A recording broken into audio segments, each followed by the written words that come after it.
Bonjour, j'espère que vous allez bien. J'espère que vous avez passé une belle semaine. Donc, on est à nouveau ensemble pour la capsule numéro 3.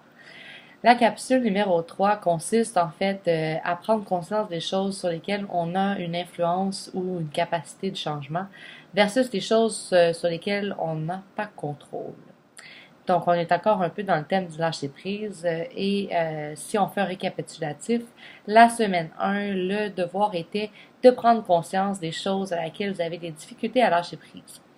La semaine numéro 2, donc lundi dernier, on avait ensuite les pensées positives et négatives, donc de faire deux listes et d'essayer de transformer nos pensées qui étaient négatives en pensées, positives.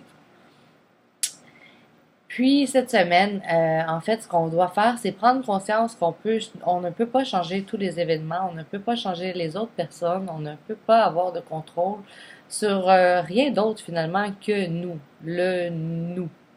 Alors, votre personne, ce que vous pouvez faire, ce que vous ne pouvez pas faire, la façon de percevoir certaines situations, la façon de percevoir ce que certaines personnes vous disent. Alors, c'est important de prendre conscience de qui vous êtes. Donc, cette semaine, je vous donne un petit scoop, même si je vais expliquer le devoir tantôt. Ça va être vraiment une prise de conscience quotidienne. Alors, je vous invite à traîner votre papier et votre crayon toute la semaine avec vous. C'est pas obligé d'être volumineux, hein? Juste une petite feuille puis un crayon, ça va, on prend des notes puis on recopie le soir ou on recopie pas, tout simplement. Alors, lorsqu'on modifie nos actions, on arrive à un résultat qui est différent. C'est quand même assez simple. Donc, il faut faire preuve de flexibilité. Si on décroche de notre conduite qui est rigide, donc la façon à laquelle on procède, à chaque fois qu'une situation se présente qui est semblable avec celle qu'on a vécue, qui nous dérange, par exemple, on va arriver toujours au même résultat. Voilà pourquoi c'est important de faire différemment.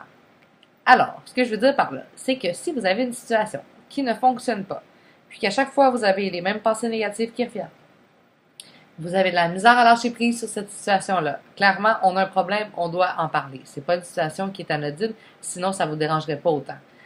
Alors, vous allez prendre des situations comme ça dans votre vie et vous allez les catégoriser en trois catégories. Alors, il y a des choses qu'on peut influencer, des choses qu'on peut changer, et il y a des choses qu'on ne peut ni influencer ni changer.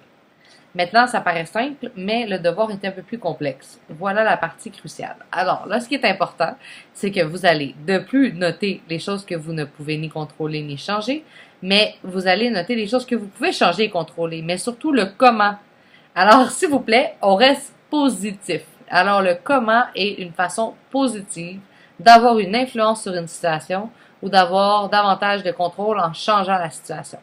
Ça peut être dans votre manière personnelle d'agir parce qu'il faut toujours garder en tête que nous avons contrôle que sur nous-mêmes. Alors, comment vous agissez dans la situation? Pas comment l'autre personne agit, pas comment qu'elle vous fait suer, par exemple. Non, comment vous réagissez? Qu'est-ce que la personne dit et ce que ça vous évoque en vous? Qu'est-ce que vous ressentez? Alors, on va prendre des notes. Comme ça, on va être capable de mieux comprendre. Alors, relisez les devoirs 1 et 2 de la capsule 1 et 2 que vous avez fait.